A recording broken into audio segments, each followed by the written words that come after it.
everyone. I'm Natalie. I am the president of the environmental club here on campus. And today we're going to start with climate justice and policy. And we have Kat here and Cheryl, and they're both going to be talking about climate justice and policy. Before we start the event, I'd just like to acknowledge that we are gathered here on the unceded territory of the Stillwater people, home of the Langley and Katsini First Nations. And I'd also like to call up our Dr. Glenn. Dr. Glenn, the dean of that now. Good evening, everybody, and welcome. Climate change is far too important a topic to be left only to the old. And I count myself in that generation. God calls all of us, in our diversity of situations and perspectives, to care for His creation and our community. We need leaders who can reshape us with a vision and ability to envision new solutions to the challenges that we face. And that's why I'm delighted tonight to take a backseat to Kat and Cheryl, one of our students and one of our alumni, as they present their powerful visions to mold a new future in Christ's image. And now for the commercial announcement from our sponsors. Tonight's event is sponsored in part by the Supporting Structures Grant that the Faculty of Natural and Applied Sciences won over the past year. This is a $230,000 research grant that came from 3 organizations, the group Science and Christianity in Oxford, which was funded by the Templeton Foundation, as well as the Murdoch Charitable Trust. And our application was centered around the notion of sustainability. And this is one of the series that these organizations are sponsoring to allow us to participate in this mission. So thank you to them for their support of this urgent topic. And thanks everyone for coming and participating in the discussion. Welcome. I think it's my turn to say a few words as well. So my name is Arnold Sikama. I'm the Executive Director of the Canadian Scientific and Christian Affiliation, and also a physics professor here at Trinity Western. So we're also a co-sponsor of tonight's event, and we always have events at Trinity Western and Regent College and other places throughout from coast to coast. So many of you are science students, and I encourage you to join the association. You can see the website right up here. And you can also sign up to get notifications about events. Like some of you are here perhaps because you received an email. And so csca.ca/signup would be a way to sign up to those events. And there's a bunch of pamphlets you can pick up on various topics, as well as some pens. And so please take them. Next year is our 50th anniversary. We hope to have lots of updated swag by then. So please take some of our stuff because we have too much of it. And I think I'm also thanking Mark McEwen for videotaping, I guess not really taping, but doing a video recording of tonight's event, and you will be able to find it, if it all works well, on the YouTube channel of the CSCA, so you can go to the website and find that YouTube channel as well. So the Sustainability Structures Grant has been very benefited by Mark's assistance, and Mark also works as a digital media and communication specialist for the Canadian Scientific and Christian Affiliation. So I'll leave it at that, but thanks for coming everyone, and hope the event goes really well. All right, so if you don't know me, I'm Kat Jenkins. You've probably seen my face on this poster everywhere on campus in last week. I intentionally became famous, kind of, and it's been very strange seeing my face everywhere when normally I don't talk to that many people. So I'm honored to be here tonight alongside Cheryl to talk about the importance of climate justice, sustainability, and why our changing future needs to have a decrease in climate emissions.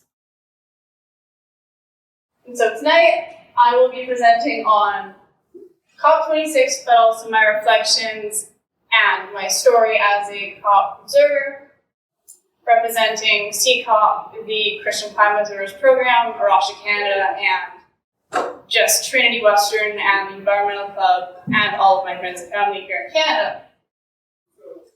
So to go off of what Natalie talked about earlier, I would like to acknowledge this presentation and event site is occurring on the Stolen Nations unceded territory, also known to the Kwantlen, Patsy, and Salish peoples. Now, for some fun facts. What I learned at COP is that even though Indigenous peoples hold 80% of natural biodiversity on their land, you can see that the world population is only 5% of the global population. So how are Indigenous people supposed to, take care of all of these resources, the animals, the people, their land, if they're only part of our world by 5%? That's a really drastic number. It needs to change. I put up nativeland.ca so if people are from the Salmon River area and would like to figure out who is on their land, who their land is preceded by, you can go to that website. And of course, Land Back is an incredible movement designed to show how Indigenous representation needs to be increased. So, my background, I intentionally didn't wear the same outfit in that picture tonight. I'm a fourth year environmental science student, graduating in August with a Bachelor in Environmental Studies. I am honored to be a Trinity alumnus. I've been volunteering with Project Canada for 3+ years at the Brooksdale site, where I plant a lot of trees and take care and restore their environment. Last year, I was a intro lab instructor, so I taught ecology and all about mushrooms and plants and things to a bunch of first years, which was an amazing experience. If you know me, you know I love trees. So I had to throw up that I'm a botanist by trade and passion. Unfortunately, in that picture, those plants actually aren't real. They're all plastic, they're part of the sign. When I walked in there and, I had to go feel the leaves to see if they were plastic or not. And when I turned around and told my friends they were plastic, they looked at me and said, "How sad are you right now?" And I was like, well, seeing that we're in an exhibition center with fake light, I would assume that they were plastic. I didn't want them to be plastic, but here we are. And of course, according to my name tag, I was a United Nations Framework Convention of Climate Change, or UNFCCC observer, in the beginning of November. So there's a lot to go over in the next little while. I just wanted to give you guys a brief overview. So if you don't know what COP26 means, you'll learn something there. The importance of the Paris Accords, which occurred in 2015, what we can do and what people are actually currently doing with climate action, mitigation, adaptation, the importance of acknowledging the vulnerability of coastal peoples and climate refugees that are occurring all over the world today, the importance of gender equality and just equality across the board with climate change, the importance of Indigenous peoples and land representation. The walkout was an incredible protest on the last day, and I'll get to that in a bit. And because faith is an important part of my life, I was honored and impressed to see faith groups at COP26. So, for a basic intro, this man is incredibly important, and he was the president of COP26. So, if you don't know, COP26 was actually supposed to happen in 2020, but of course, COVID happened, and it didn't happen in 2020. But the UNFCCC stands for the United Nations Framework Convention on Climate Change. COP represents Conference of the Parties, and thus COP26 was the 26th convention held by the UN in Glasgow, Scotland. So, if you're new to the whole climate change thing and you've heard the words Paris Accords, but you don't really know what they mean, the important facts are that basically they acknowledged climate change and said, okay, we need to change. And so they acknowledged that we need to be keeping below 2 degrees Celsius below pre-industrial levels and show that developing countries can actually help, or developed countries can help developing countries, because we don't want finances to be the limiting factor on their development, and just showing that we can reshape infrastructure and our society to show that we can adapt to climate change. However, will countries remain accountable for their nationally determined contributions, or NDCs, which is basically when everyone comes together and says, okay, Canada is going to do this, the US is going to do this, Mexico is going to do that. Scotland is going to be net zero by 2035. Will it happen? We don't know. So, because Paris Accords happened in 2015, the true legal document came into effect in late 2016. It's been over 5 years since it happened, and so at COP, it was one of the main topics of, okay, so it's been over 5 years. We've had a pandemic, and now we're in some more global crises. Have we done anything? So in December 2018, one of the climate trackers that I look at showed that our friends in the US are critically insufficient with a 4 degrees Celsius plus warming. Not ideal. Then we've got Canada, Chile, China, Japan, United Emirates. Less than 4 degrees. So, kind of better. And insufficient, we would think that the EU and New Zealand, we think green spaces, we think, they're small enough, so they're probably doing things, they're kind of green, they're having buses, and they're trying to be green. Do you see where they are? They're in the insufficient. That's scary. A fun fact is Bhutan, which is in a 2 degrees Celsius compatible, they actually are better than net zero. They don't even produce enough carbon emissions to be absorbed. So they're doing great. But we see that they're in the compatible category, which scares me because if they're above net zero, if they're net negative, how much trouble are we in? And of course, we've got no roadblocks, which really helps the situation. But to the right, last year in November, right after COP, we see lots of pretty colors. So you see Canada and the US are green, which means they've been super ambitious, which is great. But then, we see red and we see they didn't do anything. And we see some people didn't propose anything else. And this kind of scares me. Because it says, yes, okay, they've been ambitious. They've said something, they're going to do something. But will they? Keep 1.5 alive. The motto of COP26 and the Paris Accords, every minute of every day you would hear this because of the importance of keeping 1.5 degrees Celsius above pre-industrial revolution levels, which is, of course, when we started to use fossil fuels as a society, which of course, helped us become more developed and reduce mortality, but it has, put our dependence on fossil fuels and shaped our environment for the worse.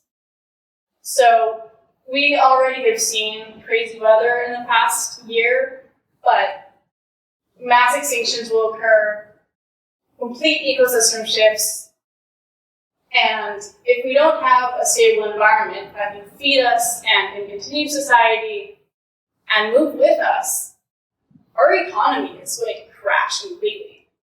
So if we all thought that capitalism wasn't looking good in COVID, I don't know what we're going to be doing when the world apocalypse kind of thing happens.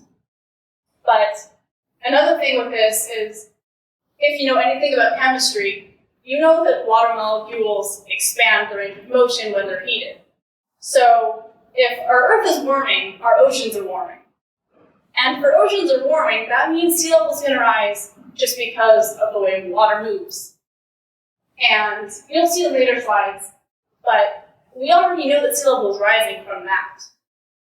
Venice was underwater, and we all know that how coastlines work and rivers flow. So we need to keep 1.5 alive because if we don't, the environment is going to not crash, but it's going to flood, and we're just not going to be doing very well. So If you were wondering, did I, just a simple person living in Langley, did I see Greta Thunberg? I did. She's the one in pink. I did. I was here. She was in the back. But I said, oh my goodness, I can see her. I can actually see her. And this is crazy. Never thought I would do that. But I had to put the picture in there because it's Greta Thunberg. House is on fire. Ha. But for my first day in Glasgow, it was pretty exciting. Just got off a 10-hour-long flight, got to my place of accommodation with the rest of the Christians, which were incredible. And so they were all like, hey, you're in Scotland, make it the best of your time. Go to a climate strike. And so what else do I do? First day, 5 hours after breakfast, when I was actually waking up to, get on public transport, did a climate strike. And because I took the train every day to go into the Blue Zone, which is where all these conferences are happening, I took a picture that says, only teamwork makes the climate action dream work. Because if we don't change global systems, if we don't vote, if governments don't adapt, climate change is only going to get worse, and we need to act globally. As much as we might not agree with everyone else, we all want society to be sustainable and people to be okay and infrastructure to survive. So I would like to think that people would not be selfish, or they would be selfish enough to say, okay, I need to do this for myself, and everyone else would do that, and we would all get together that way. Either or, I would love it if people actually communicated. So, if you know anything about me, I have reusable cups everywhere. I've had the same backpack for like 7 years. I am as, sustainable as I can be, kind of. So, at, a conference where a bunch of people are getting together to talk about sustainability and climate policy and reducing consumerism, mind you, in the midst of a pandemic, that you had to be government certified, twice vaccinated to even walk in the door. And yes, people still did get COVID-19 at the conference. Canadian delegates actually had to stay there for over a month because they got sick.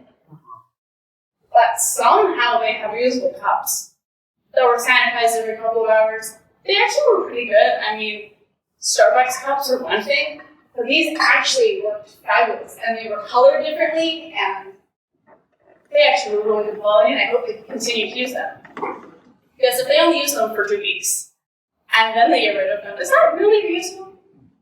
Hopefully they show up about 27. But the fact that in a city of Glasgow that had incredible trains and buses, I mean, living in Langley, do you guys take the bus? Who here has a car? How dependent are you on your cars? Pretty, yeah. That's what I thought. I mean, I drive everywhere. I can't help it, Langley's Langley. Our bus system isn't so great. But in Scotland, the buses were double-deckers, they were electric, they were on every street corner. It was fabulous. And then, of course, everyone knows Europe and trains. They're a thing. Everyone uses them. They might take a couple hours longer than people would like it to. But there's trains, and they're passenger. They're not cool. They actually work. I took a train every day. I got to read undisturbed for half an hour. It was magical.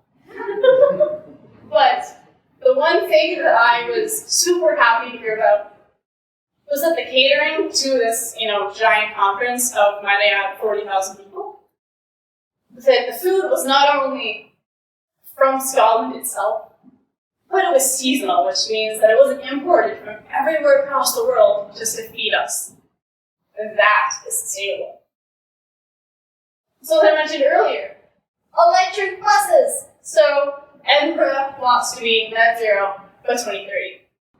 It's 2022. They have 8 years. I really, really hope for their sake that they can do it.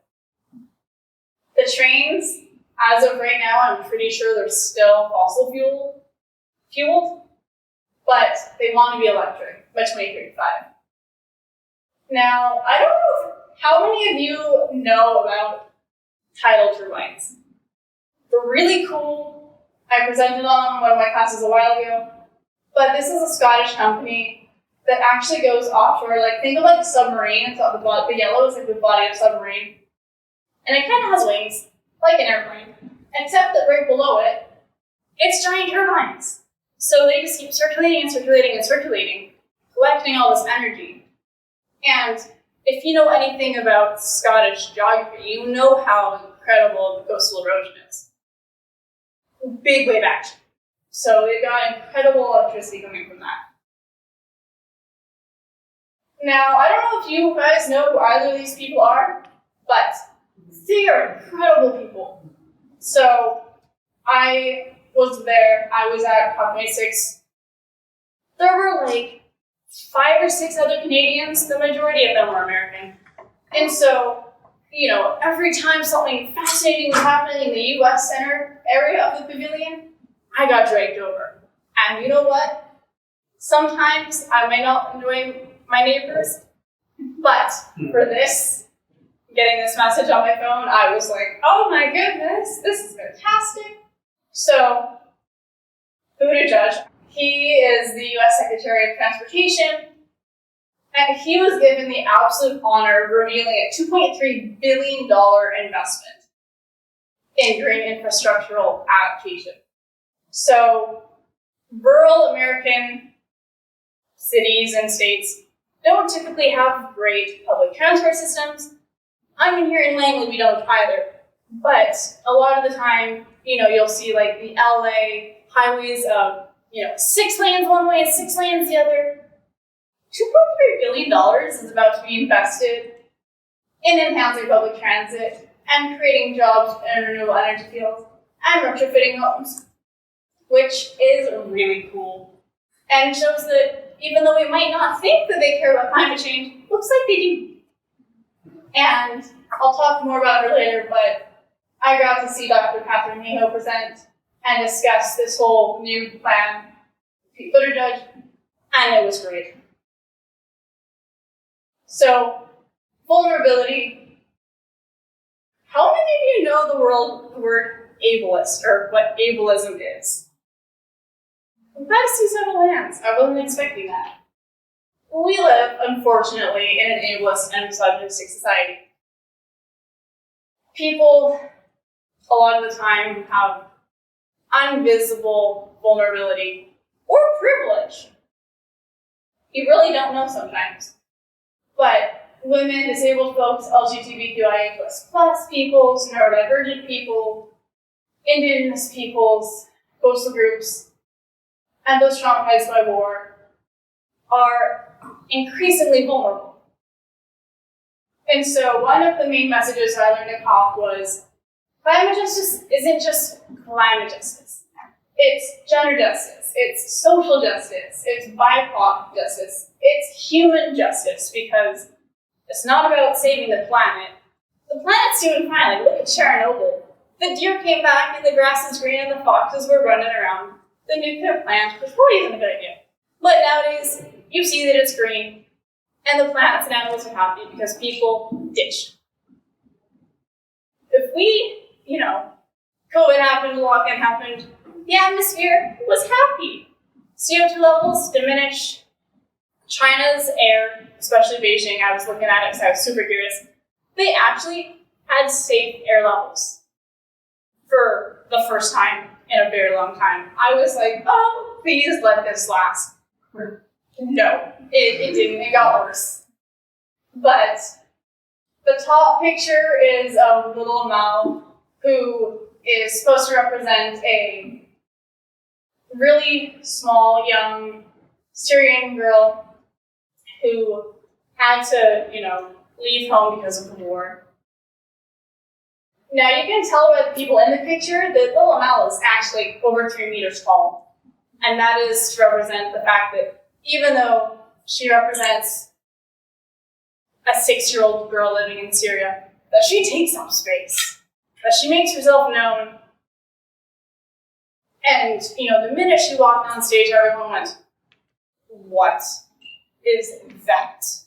Because there's a person acting as like a ribcage, two people with her arms, and the guy on the inside is on stilts. It was a show. And there were a lot of protests happening all around COP. But one thing I found fun was, not fun, it sucks, but the People's Climate Movement marched for climate, jobs, and justice. Because if we know one thing about society, we need jobs, we need a thriving economy, life needs to continue on. We're not in the feudal system anymore. We need to have money to keep our economy going. So, for global impacts, one thing that I learned today in plants, we learned about rice paddy farmers and the importance of rice to our world. And now, a sad fact, I was watching a documentary by Jack Harris, who is a phenomenal documentary creator, and he was communicating with paddy rice farmers. Now, while in this picture, it kind of looks a little flooded, right? It's actually flooded to the point that rice cannot be grown anymore in some regions because the roots turn to mush. They literally cannot harvest their rice because it doesn't grow. So, what do you do if you have climate change screwing over your agriculture? You move inland because you have become a climate refugee, and you are now indebted for life to work in factories because your house is gone, your way of making money is gone, and you now have to lay bricks for a living, is the unfortunate reality. And because I was in Scotland, I had to put up a Scotland picture that shows the red is where the River Clyde, which runs and creates the city of Glasgow, where everyone settled, could just, breach its banks. We saw the Fraser River getting kind of crazy in November, but this is Glasgow. It would take out tons of old historical buildings and just ruin a lot of people's lives. And that's just a beautiful little boardwalk that, of course, would be washed away.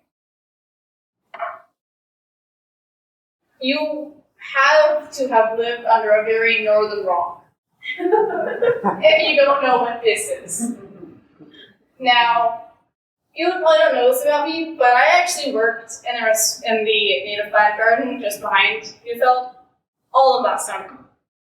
I was responsible for restoring a garden that had completely overgrown in 2 years. In the middle of a heat dome. It wasn't a green garden. The moss was brown. The trees were dying. And I love plants, so not that I care more about plants than people, I like plants more than people. But 230 people died from this heat dome. And of course, we saw so many ecological shifts. I literally prayed for the cedar trees, they wouldn't just burn, because they were all orange, and it was scary.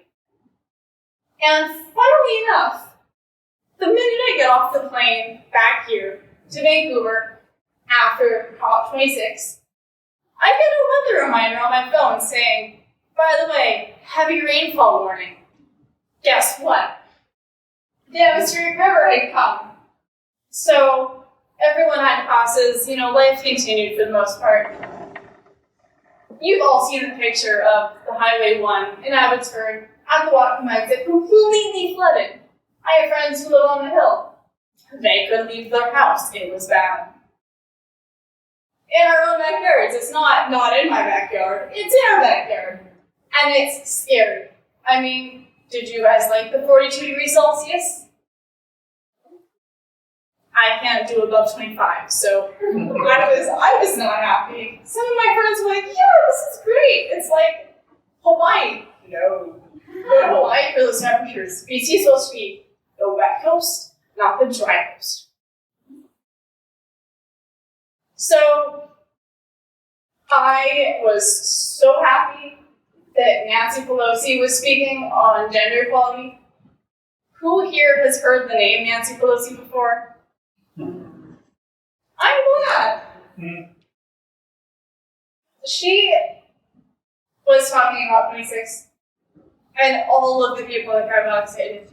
I mean, most of the people had dragged me in there because they were American, and they were like, oh my goodness, Nancy Pelosi's going to be there. But the Speaker of the U.S. House of Representatives, I cannot believe I saw her in person. It was incredible. But this conference was about advancing gender equality and climate action. As a woman of that authority and power, speaking on the effect of gender equality, I was quite astonished and also extremely thankful, because I didn't expect her to come to this conference. It's about climate change. But the fact that she was able to come and speak on gender equality and climate change changes the game from just being, okay, so a bunch of middle-aged men wearing suits are going to talk about climate change and sign some documents and maybe make some decisions. No, Nancy Pelosi's going to come and say, you're not doing enough. Get better, because you need to. Or else society's not going to be right now with you. So I had the amazing opportunity to meet both Dr. Catherine Hayhoe, the chief scientist at the Nature Conservancy, also a hero of mine, and Elizabeth May. So these were taken several days apart. So Dr. Hayhoe was actually in a bunch of events with me because I was there with the Christian Climate Observers program, and Dr. Hayhoe was Christian, and she worked with the Rasha, and I was with a bunch of Rasha people. We had dinners together. But then, of course, the 20th anniversary of the Rasha organization was right after dinner. So 11 p.m., that was a good time. She thought, oh crap, I have to talk in like 10 minutes. I gotta go. And so the book that she signed is sitting there. But that was a couple days after. Anyway, me and a bunch of my friends, there were like 5 of us with our books under our arms waiting for her to just at least take a selfie with us. Like 3 days later, I see her just running through the crowd. I'm like, Dr. Hayhoe, hi. I'm with Rasha and Trinity, and I know these people that you know, and they're fabulous. Can I get you to sign my book? And I talked to her a little about my climate advocacy. She was super excited that a Christian woman was doing it. I was like, yeah, this is great. I'm never going to lose that book. That book's mine, and I'm never leaving it on our website. But because I care so much about politics, and yes, if you care about the climate, you care about politics because they come hand in hand, as Cheryl knows, you need to get involved, you need to vote, and you need to actually attempt to make change, or else what are you doing? I know politics is scary, I know, but you gotta do it. Elizabeth May is an incredible woman. She led the Green Party for so many years. I'm someone who might actually get the opportunity to intern in Victoria's legislature next year. I was so grateful to meet with her and chat with her about the importance of climate policy and just gender equality. And the fact that I met her was just amazing. And she gave me her card with an actual professional email address, and I was very happy. Indigenous representation. So, not only were the Haida and coastal Salish peoples at this conference, so if you don't know, Haida Gwaii, Queen Rupert's land, Queen Charlotte's land, up northern BC, beautiful place, pristine ecosystems. However, their salmon runs are not so pristine. They're not looking so good. We recently learned that Alaska actually is taking a bunch of BC salmon from right under our noses. We're not very happy with them. And so the Haida and coastal Salish people were saying, hey, our forests are not doing very good. Berry Creek happened, old growth logging has happened, and now climate change is really taking over our cedar hemlock forests. And our cedars are actually burning to the fact where they're fully just turning brown because they're burnt and they're dehydrated. It's not good. And this incredible woman, who, if she was here, she'd be taking up so much space. I had the honor to see her shadow character recruiter. She literally just said, hey, if you're listening, I need you to know, COP26, you government people, you need to do better because I'm depending on you and I'm not happy with you. It was incredible. So, Natalie, if you could help me for a second. I want to see if this will play. It is a video of the Haida or Coastal Salish, one of the two, I remember, drum circles.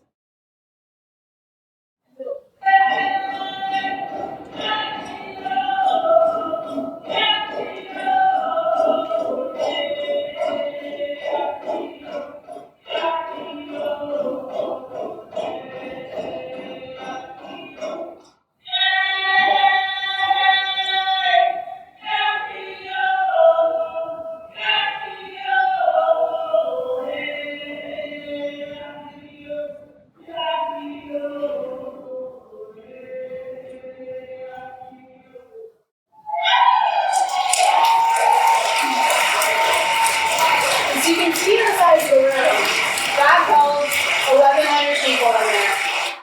It was big.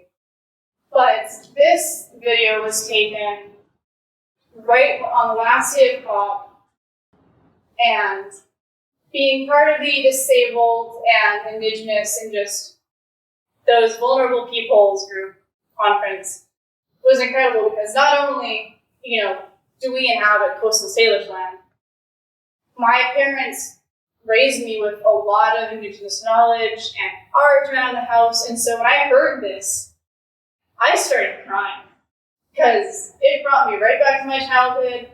And if you haven't read Robert Waldkimler's book on braiding sweetgrass for gathering moss, I highly, highly recommend it because she is an incredible storyteller and talking about climate change and how not only as botanists is it important to memorize every scientific name of plants, we also need to know the medicinal uses and how to forage properly and take care of ourselves on this land, because if we get another, landslide atmospheric river, and the trucks don't come and give us our spinach from California, what are we gonna do? We need to learn how to grow and manage our own food. It's incredibly important that we do so. So, the last day of COP, this is another important video that I'm going to play shortly. But the main message is, what do we want? We want climate justice, and when do we want it, or when do we need it?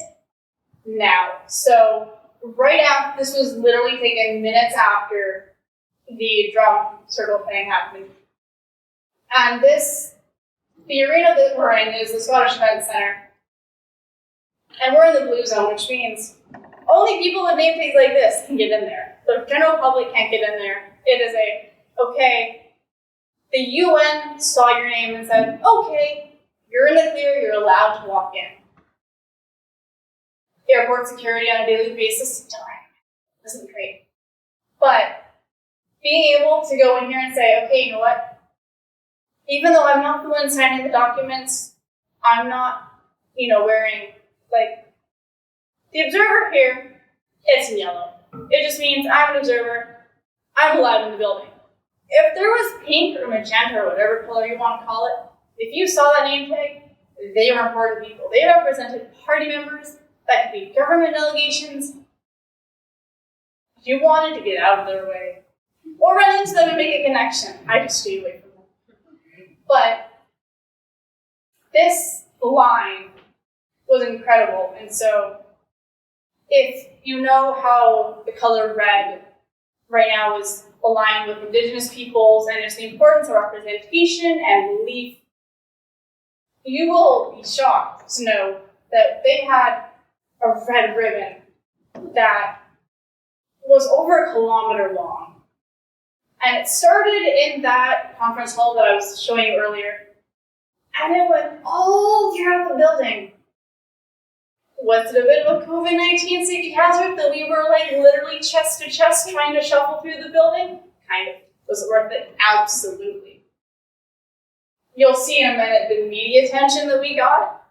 I mean, like a third of the people at COP as observers were media, which was great because it showed the world what we were doing. I was terrified to get confronted by camera, but my friends did it for me. And it's just insane. So I was actually not now looking you. Climate justice! Now! Climate justice! Now! Climate justice! Now! So that was a short little bit. But normally I lose my voice when I go to concerts. That wasn't a concert. That was probably one of the best climate protests I have ever and will ever go to. Airport, check-in, drop-off bags. Looking straight in my face, I had to take a picture of it to show my parents back home. Your good old, thank you for visiting, come back soon, you're welcome here. No, thank you for visiting and securing our future. The world is looking at you, COP26. Not that, the lady in the picture was staring at me, but the fact that they were saying, okay, we're watching you, please actually do something about this, or we will not be happy. I mean, society would be happy. The environment would be fine. It's insane. The advertisements all around the airport when I literally first got to Glasgow was remarkable. I cannot explain. I was emotionally drained every evening after this conference because it's just so much to take in. I mean, wouldn't you guys be stressed if 40,000 people were running around you? It wasn't the world's most quiet place. And one book that I picked up at one of the adaptation conferences that I went into was Which World Will We Choose? I have the book in my backpack if any of you want to look at it. But it shows just regular landscapes today on the left, not a drop of water in sight. And Climate Central shows models and things of how it would look if sea levels rose, what they're supposed to, and if we didn't do anything by 2050. That's, a 2-meter increase. You can't drive underwater. Do you want to be under 2 meters of water? Do you want to be Australia that flooded literally 2 days ago and now everyone's houses are underwater? I don't think so. How many of you have seen this picture before? If you haven't, I highly recommend that you look at it. We have the traditional ego person standing above all of creation because we are superior to everything. We can eat whatever we want, we can drive whatever we want, we can fly wherever we want, we can eat whatever we want. I can live however I want and no one can tell me otherwise. And then you have the softer, more respectful, harmonious eco that I like to resonate with, where it shows, yes, God created us, but it's called creation for a reason. We were all created to live in harmony with each other and sustain God's green earth in harmony. So, are you on top? Are you superior to everyone else? Do you rule over the fish in the sea? Or do you love everything as much as you should? Do you take care of creation? Do you water the trees? Do you pick up your trash?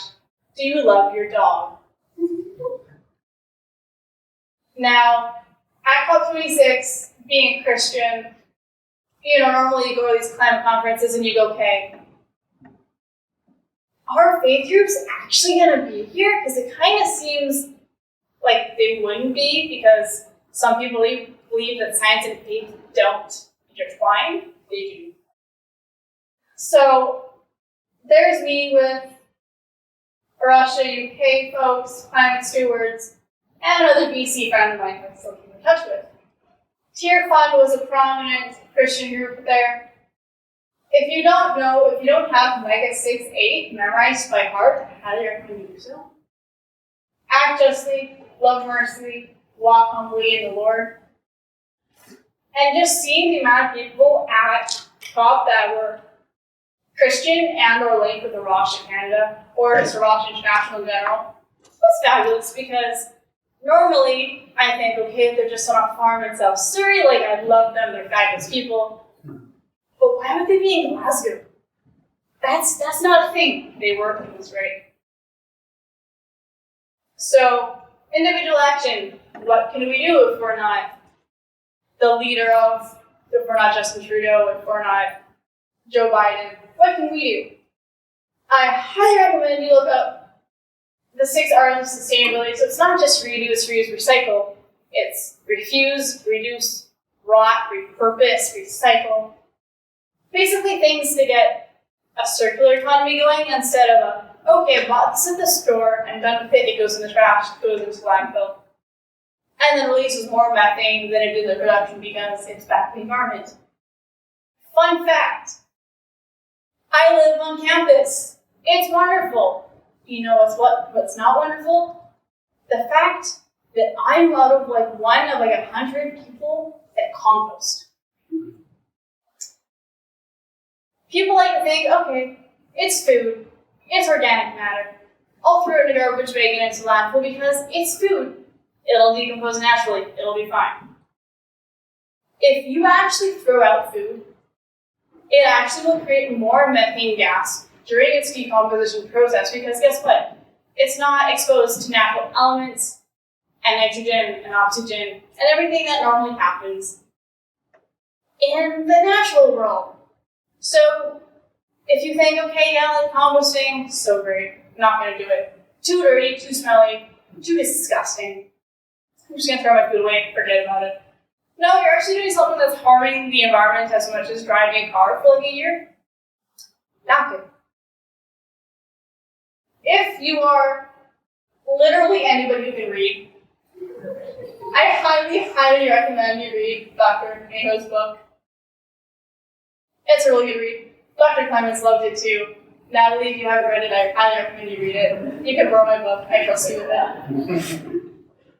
It's an incredible book, not only from the perspective of a climate atmospheric scientist and head scientist, it's also from the perspective of a woman who lives in rural Lubbock, Texas as a Christian woman who just tries to do what she can in a pandemic and in real life to help the climate crisis.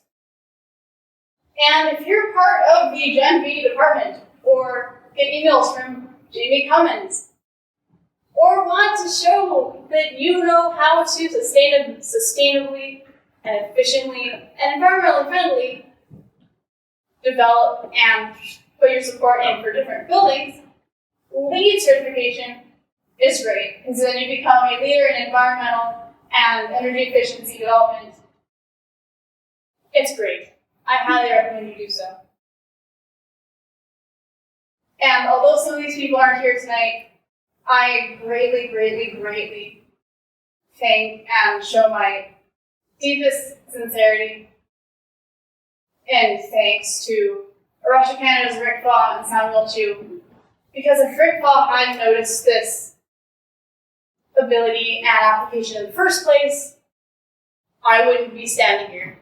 Samuel Chu led me through all of the application processes and got me through COP. Our lovely Dr. Cummins was the one who sent me the email in the beginning of July 2021 saying, hey, you're passionate about climate change. Do you want to go to Glasgow? Absolutely, I do. And of course, the Christian Climate Observers Program, or CCOP, Reverend Richard Kilmer, who interviewed me on Low Bliss, my amazing mentor who also helped incredibly with COP.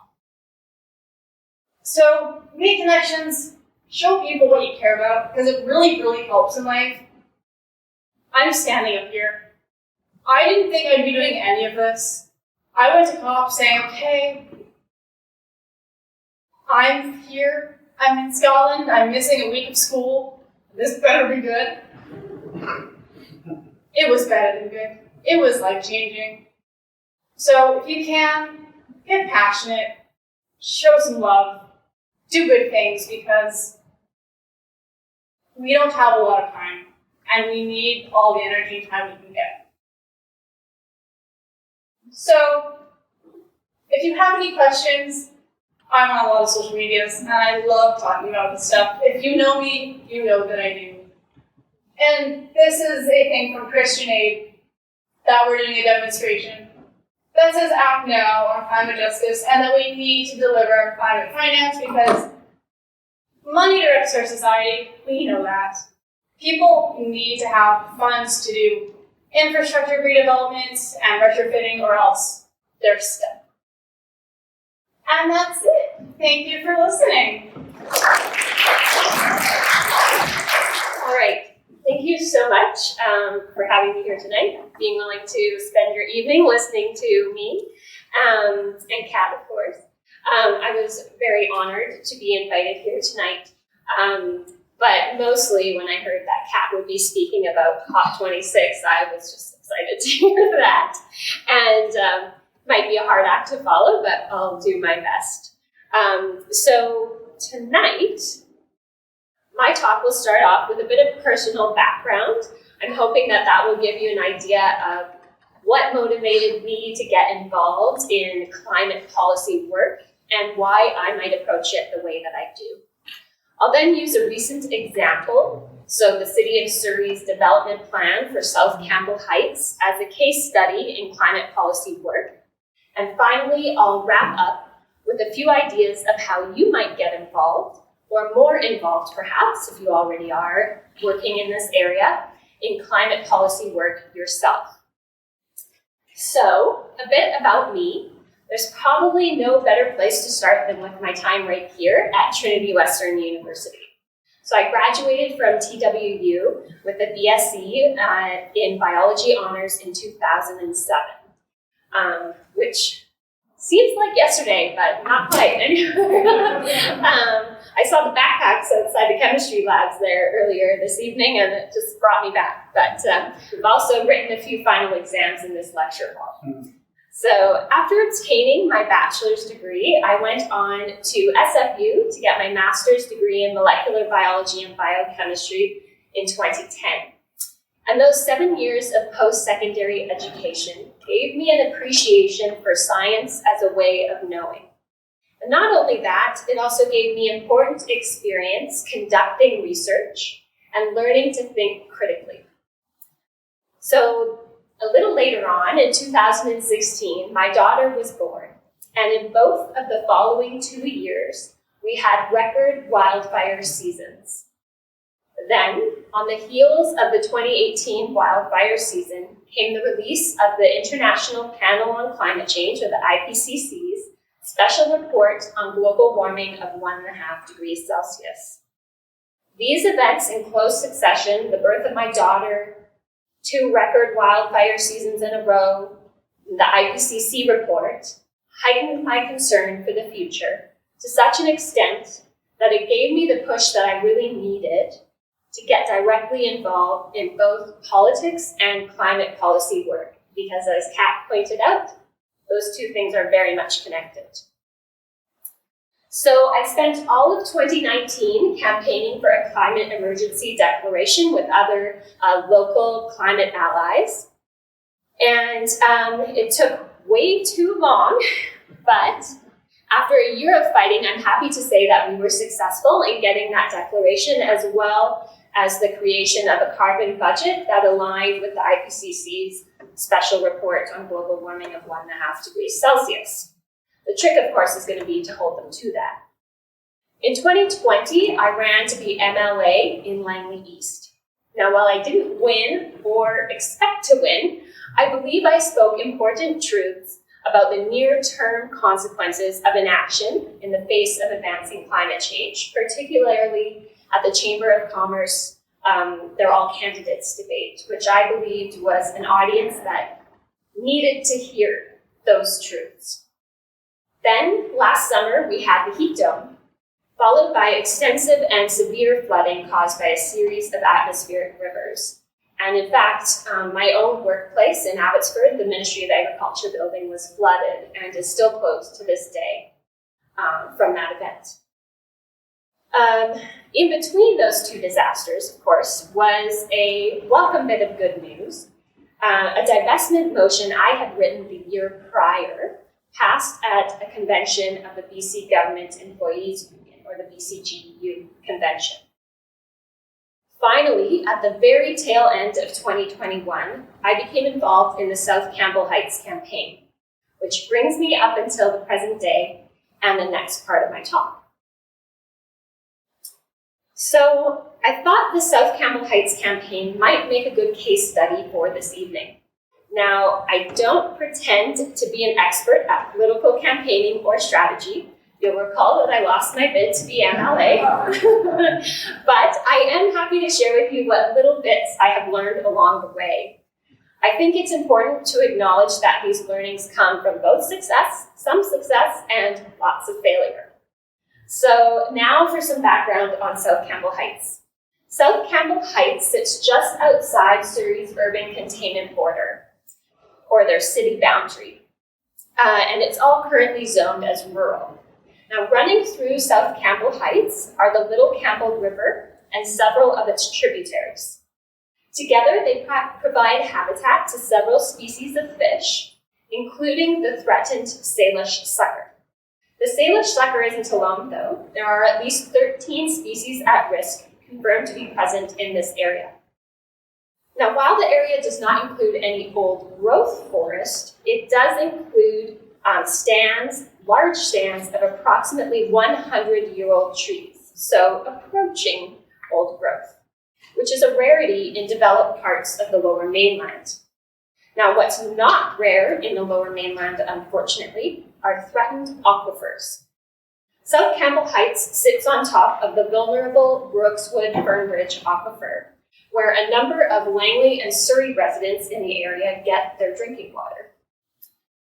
So this aquifer is known by the city of Surrey to be, quote, highly vulnerable to contamination from surface sources and is nearing or at capacity to provide domestic water without decreasing the water table, end quote. So that comes directly from a City of Surrey report. Clearly, the area has significant ecological importance. Further, the presence of a known First Nations archaeological site gives the area cultural, historical, and archaeological importance as well. Now, you might be as concerned as I then to learn that the City of Surrey is proposing most of that land be rezoned for business employment. So essentially warehouses, a lot of pavement. The initial development plan for South Campbell Heights was released in July 2017, which is part A of this figure. At that time, the City of Surrey held an open house to review feedback or to receive feedback for the initial land use concept plan.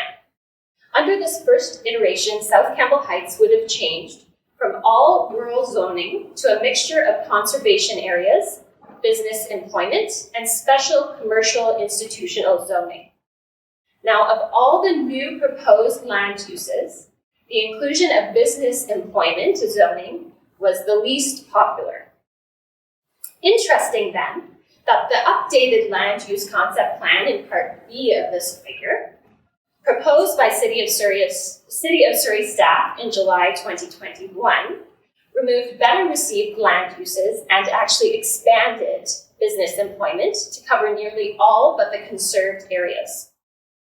Now, at the municipal level, the City of Surrey has given the updated plan third reading. However, before they can give it fourth and final reading, they require an amendment to be made to Metro Vancouver's regional growth strategy that would allow for the expansion of Surrey's urban containment border to include this area. So without that approval, the City of Surrey cannot proceed. Now, when I learned of the updated plan for South Campbell Heights, I decided that this was an issue I wanted to take on. I'm actually quite concerned. I've held, during my election campaign, event talking about groundwater quality and quantity in Langley. And so I knew that this was sort of in line with my previous interests. And, but of course, there was many more problems here than just groundwater. So my first step was to do more research, which is often the case with me. Jurisdiction is one thing that, in my opinion, should always be part of one's research.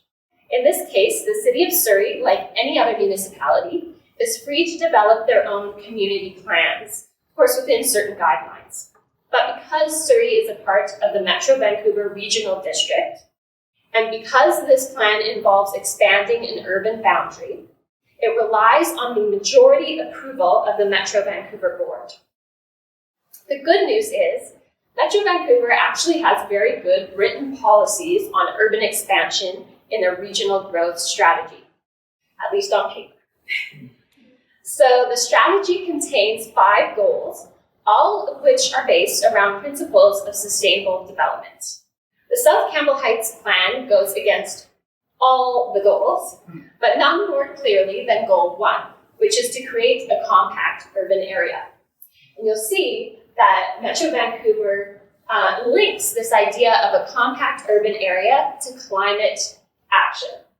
So I'll just read the first sentence, which is a commitment to a compact region reflects the recognition that sprawling urban development consumes the natural landscape, necessitates costly and inefficient urban infrastructure, and adds to the global problems of greenhouse gases, peak oil, and climate change.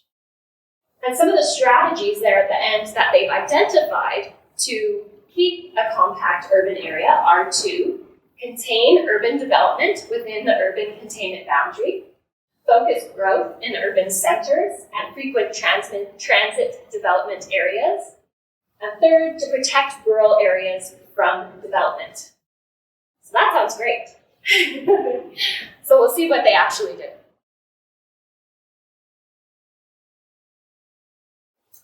But first, a little bit more on their written policy. So you'll recall that I mentioned that South Campbell Heights contains a known First Nations archaeological site. In fact, the whole area is thought to have high archaeological potential because of some potential modified tree encounters, the proximity of natural resources, and known travel corridors.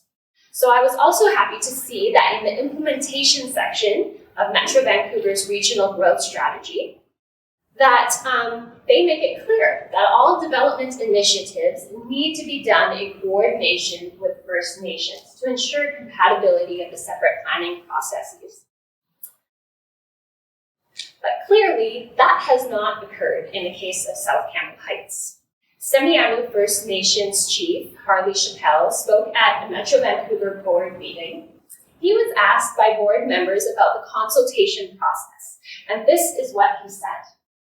This site, this proposed project, is right within the territory of our village site named Cataloo.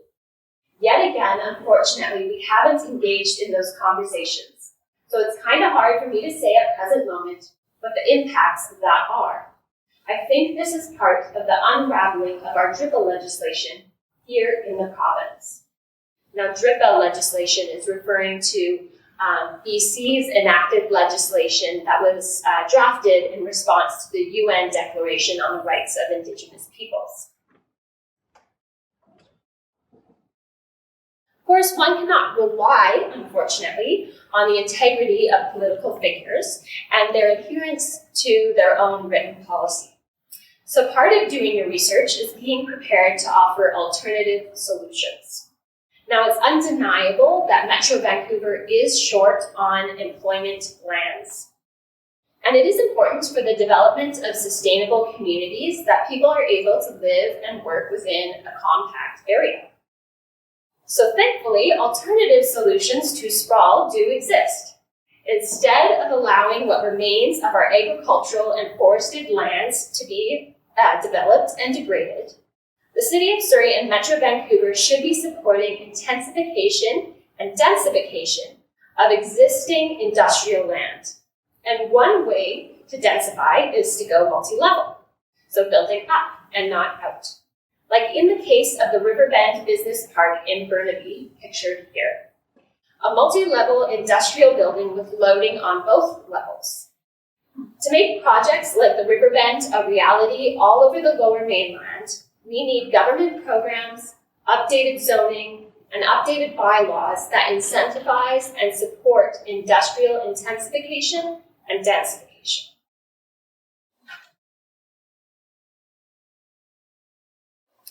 As you research your chosen topic or issue, you'll likely begin identifying allies. This is important to make note of.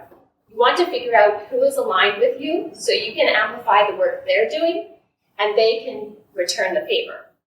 In the case of South Campbell Heights, notable allies include, as I mentioned already, the Semiahmoo First Nation, whose territory the City of Surrey plans to pave over, Arasha Canada, which has already been mentioned here tonight, who owns the Brooksdale Environmental Centre, which is in South Campbell Heights, Force of Nature, which is a Lower Mainland nonprofit group hoping to make Metro Vancouver into the first Canada's first zero carbon metropolis, and the Friends of Hazelmere Campbell Valley, a group of Campbell Valley residents working to protect the local environment.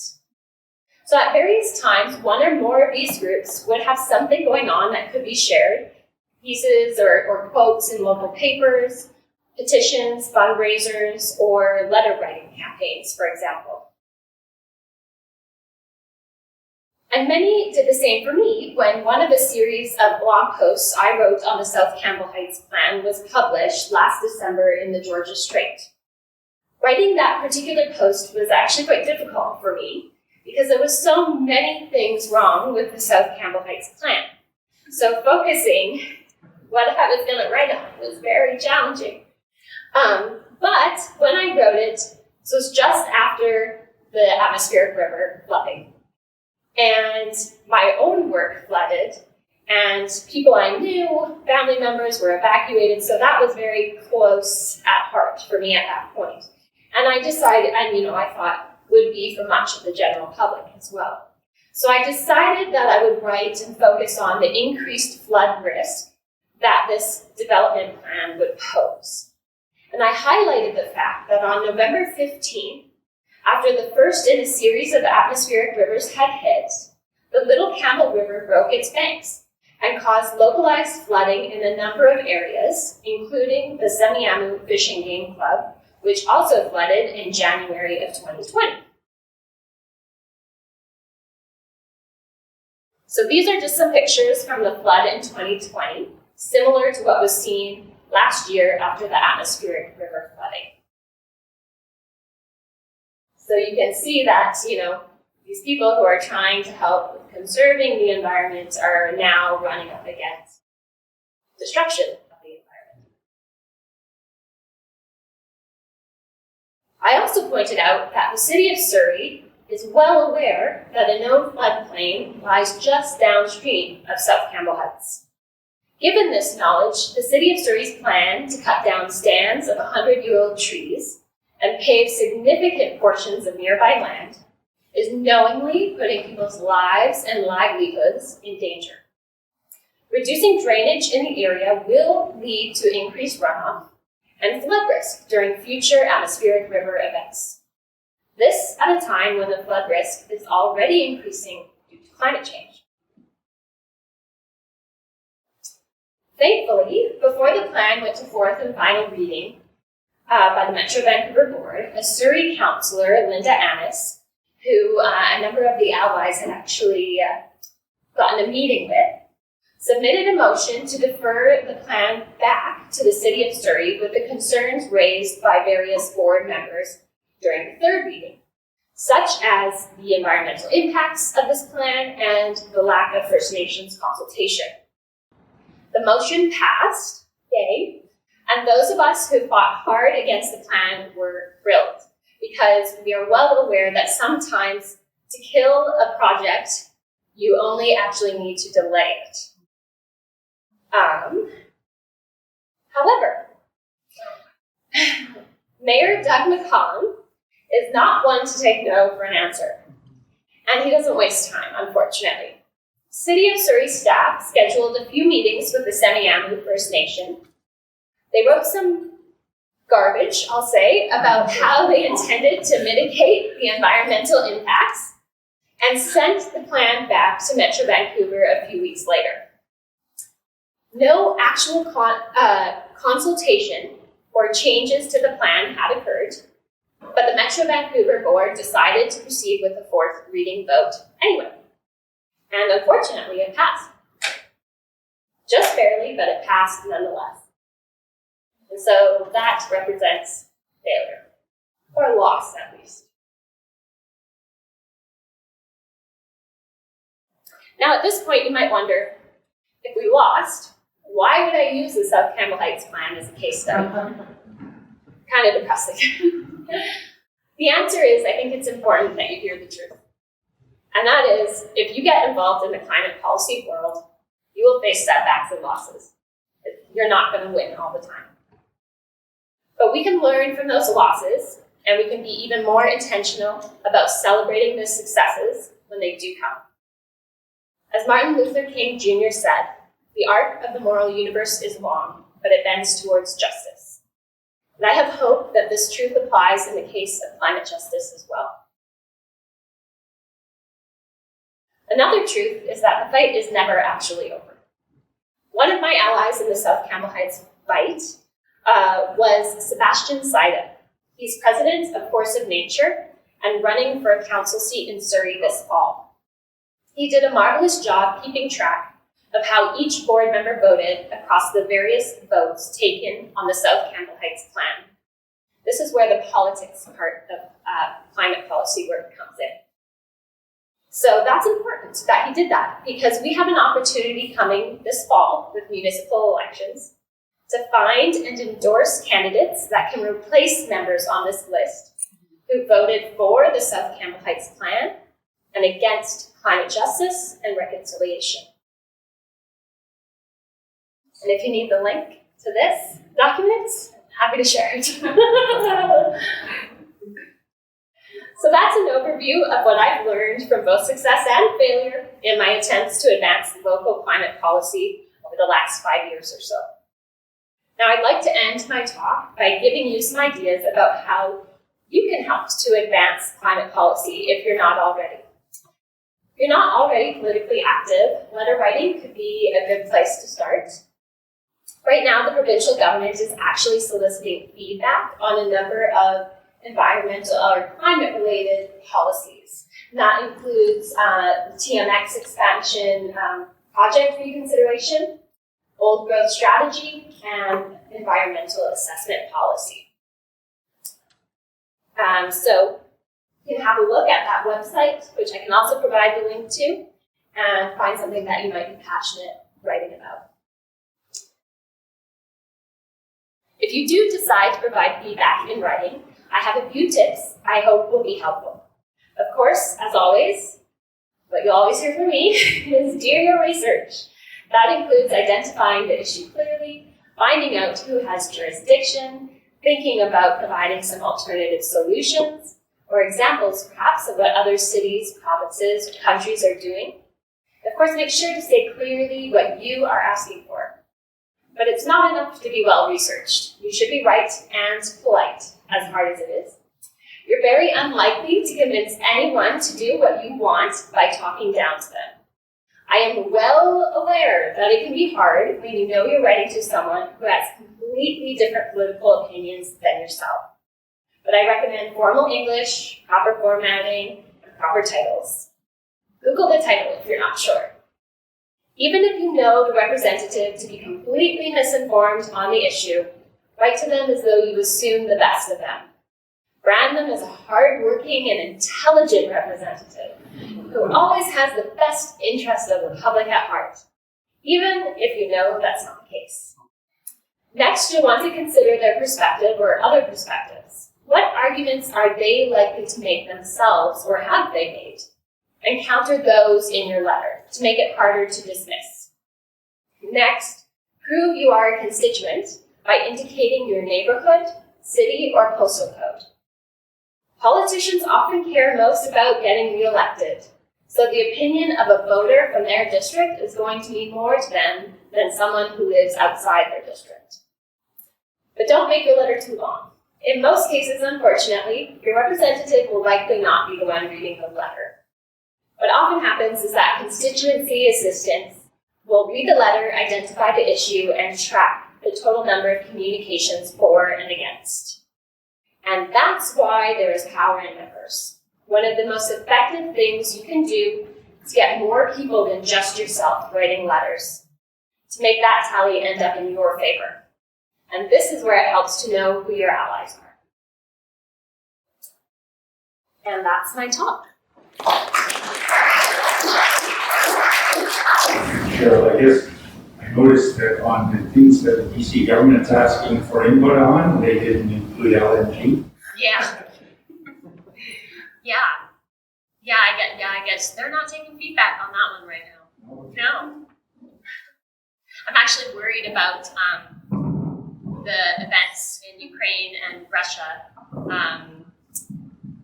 giving pro-oil and gas and LNG folks here in Canada an argument to actually speed up oil and gas development. And so that's something to be aware of and to be watching for.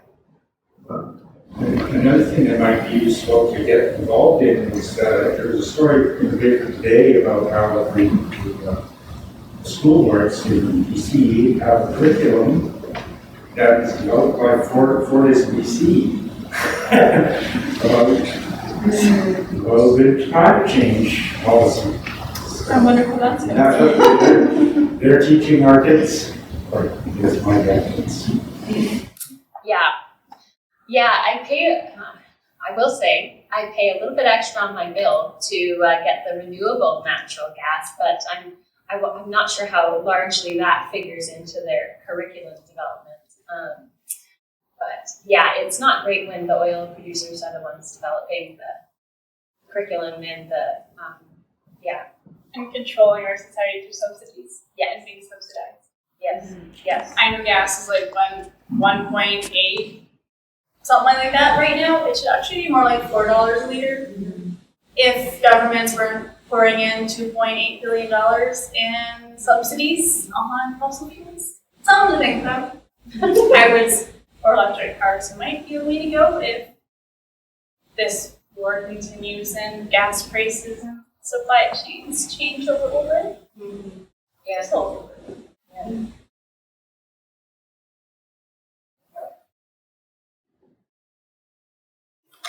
Because we answered everything now. I just like to make a comment. You mentioned public transit around Langley, and I actually have been using it quite a bit, and it's actually better than you think. And I think if we all get up using it, and it will get better, because then they enough to pay. The demand will be there, and money, because ridership went down during the COVID. There are enough bus routes where if I want to get to Walnut Grove, have dinner, and come back, I can do that. If I want to go to Langley City, I can do that. But if I wanted to go volunteer in South Surrey, it's an hour-long bus ride instead of if I just take the bypass and go down 192, it's a 20-minute car ride. And so as a society who are constantly rushed and going places and hustled, and I mean, I'm a student, so my life is constantly chaos. Don't know about yours, but It was when I was a student. it's the question of, okay, do I have an hour on a Saturday morning, or do I only have 20 minutes? And my family still has a home in Richmond, and so one time I thought, okay, so it's a 50-minute drive on the highway home. Of course, using the South Perimeter Fraser Road that cuts around the Burns Bog. That's another can of worms. But do I want to take the 15-minute drive home, or do I want to take the hour and a half of busing to the Carbach Exchange, taking a bus on the Wheat Highway, getting on the Expo line, going to Waterfront, and then going to Richmond? I'm so thankful that the West Coast Express exists. Is it as niche as it is of riding in the coast mountains that would take me a 20-minute bike ride, maybe an hour bike ride to get to? I do agree that if more people went out and used the buses, that Translink BC and everyone would say, oh, okay, people are using it, therefore, we need to up our bus drivers, we need to up the, every hour to maybe every 20 minutes, have a greener system. But I do move to Victoria, a walkable city, in about 3 months from now. I'm looking forward to being able to walk to the grocery store and to the low-waste store down the street. But I do hope that rural cities like ours do adapt in the future, especially if Trinity's student population grows and people in Langley become a greater population. The world's always changing. I hope it translates. Yeah, I'll just say that our leaders would help themselves in having an easier job creating better public transit if they followed their sustainable development policies. SDGs, yes.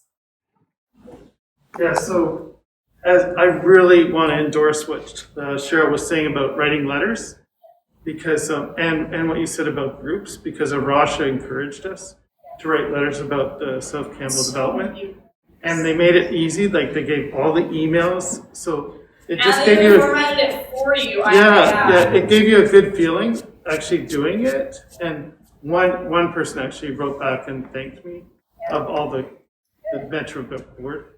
But my burning question is, what now? Like, is there, now that final decision is made, what can we do to stop this?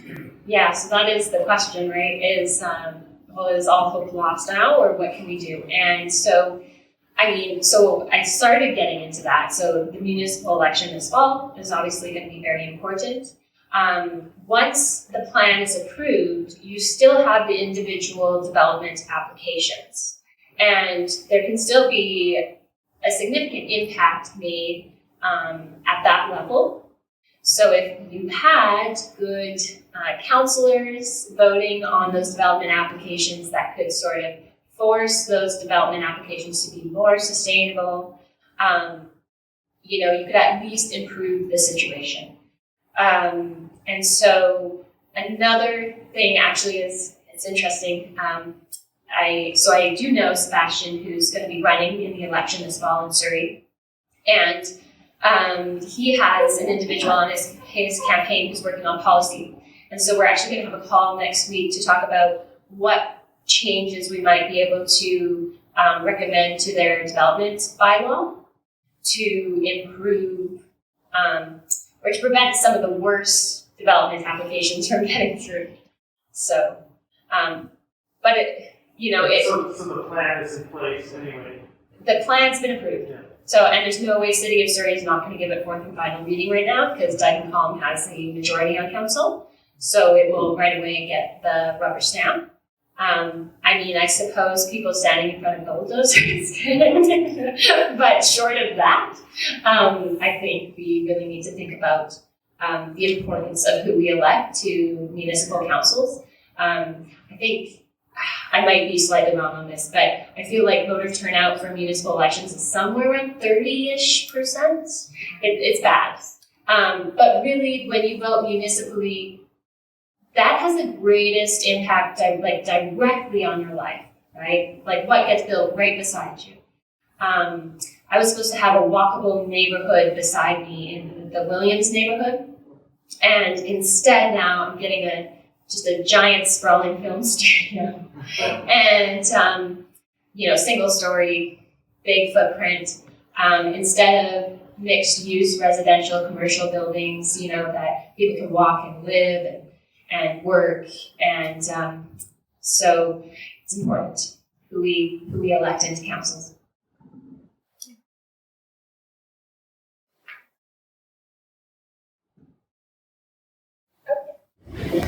Yeah, and so many of these issues having to do with climate change, when we're trying to shift public opinion about an issue, it seems so often that when you're trying to convince somebody to make, it's always having to convince somebody to make an immediate sacrifice in order to make change that's a little bit further away, it's sort of delayed gratification. How do you converse with people who are seeing the immediate and not seeing what the long term? Do you want to go? I mean, as someone who, in the last several years, went from, okay, I've been born and raised to eat meat, drink cow's milk and everything, to, actually, I don't even like the taste of meat and my body can't handle milk anyways, to, what am I doing? Am I that vegan environmentalist who hugs trees and so tells everyone to be vegan? No. I mean, do whatever you want with your diet. Look at the climate, look at livestock, look at land conversion, looking at the Amazon rainforest and pasture conversion, for example. From our tropical rainforest, which we know and love because it gives us air to breathe.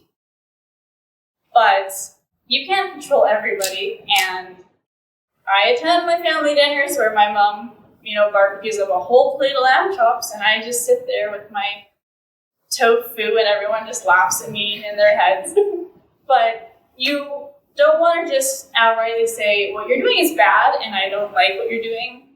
You want to be inviting. You want to, like as you mentioned earlier, go from their perspective and say, okay, are you worried about taste? Are you worried about how it's going to feel in your body? Are you worried that you're not going to feel full if you don't have a burger?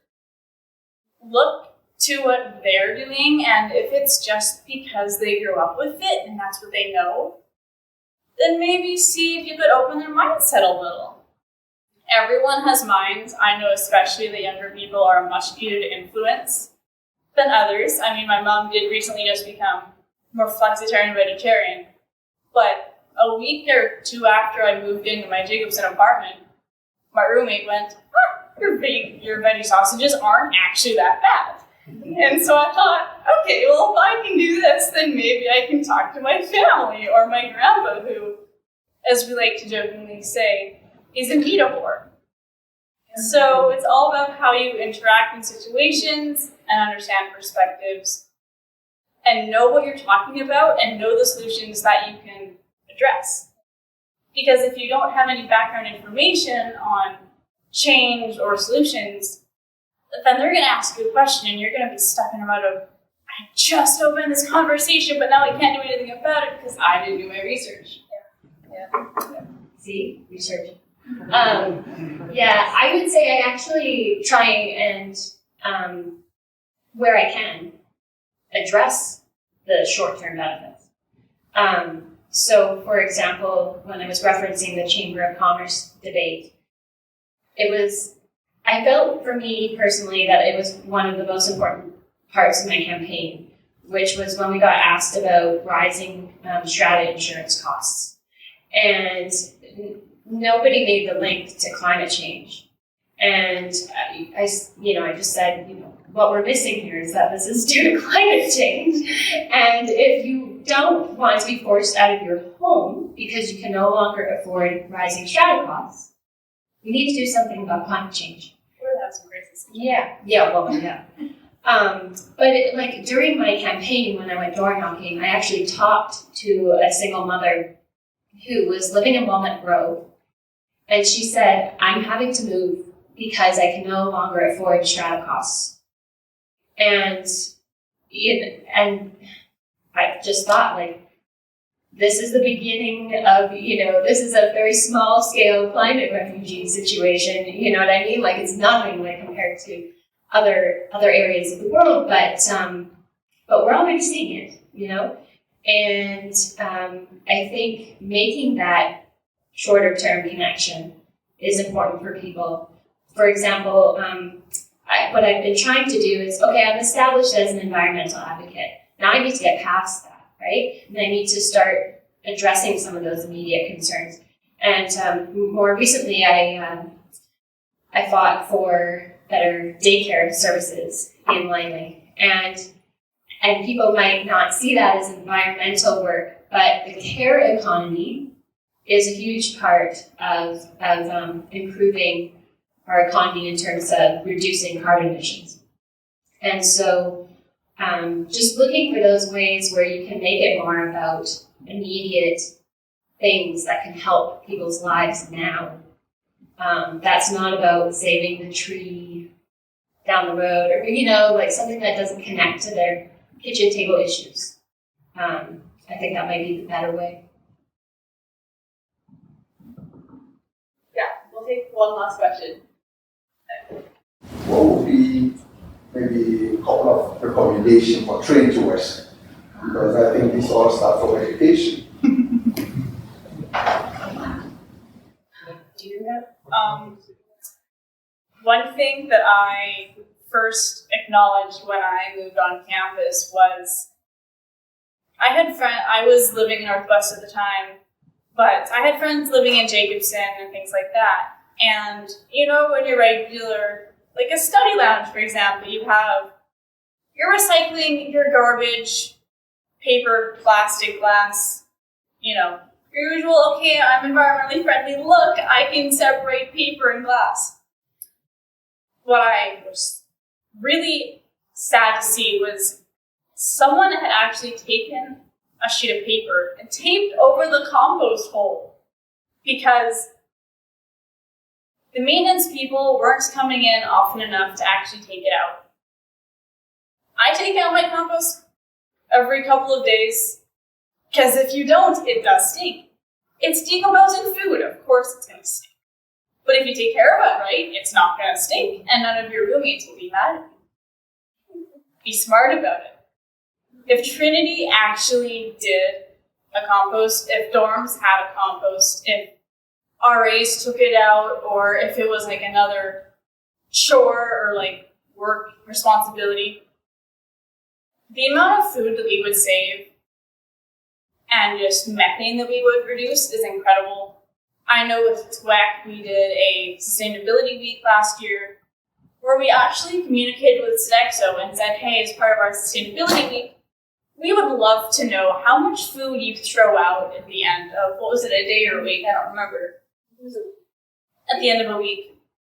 And, a lot of people go through there every day. People are hungry. And people living in dormitories on campus automatically get given a meal plan. It's not cheap, but that's just the way the system works. And so there was something like 200 pounds of food thrown out at the end of every week. I was just horrified because we talk about ending world hunger and the food crises and famine and droughts. But what we don't talk about is we have plenty of food. We just can't get it places. And I love supporting Cobb's Bread because they will give all the bread at the end of the day to Orange Canada or churches or charities or the food bank, which is fantastic because that food's not going to waste, it's going to hungry stomachs. So, compost. And I'm hoping that the new business building opens soon because they were saying it was going to have electrical car charging stations. That building has been supposed to be open for 8 months now, so I'm not totally sure when it will open. But I would love it if they showed that they were caring and put in electrical charging stations. And a community garden would be great. Because then, me living in an apartment who unsuccessfully tried to grow produce in my apartment over the summer could actually grow produce. And if Trinity is a devoted Christian university who says, okay, we're a Christian nonprofit university, but, we don't steward or we don't really show that we care about creation, does that really work? I would love it if they said, okay, if you want to do responsibility for stewardship, here's a garden, you have to take care of it. It'll be part of your student fees or like the $75 that rec gets. But if we could orientate a garden to say, okay, not that it's the Garden of Eden, but to show that we actually want to learn about the earth and how food is grown, that could start a deeper connection in our faith to God, but also to just show that we want to be more grounded in the earth. And I don't know about you, but I love gardening stuff. So I think that would be cool. I am a gardener. What I would say to that question is, I think one of the things I've been very impressed with Trinity by is actually getting involved in municipal politics and provincial politics and hosting the all candidates debates. I think that's been an excellent service to the community. Yeah, courtesy and swag. Yes, yeah, and swag. And Dr. Clement's support for that as well has been huge. One thing, my husband works in IT here, and I know that Trinity does not have like a pension, but they do have an RRSP matching program. And so I wouldn't mind, just being that I did write and pass a motion with the BCGEU on divestment, I wouldn't mind making sure that those matching funds are free from fossil fuels. So that might be something to look at.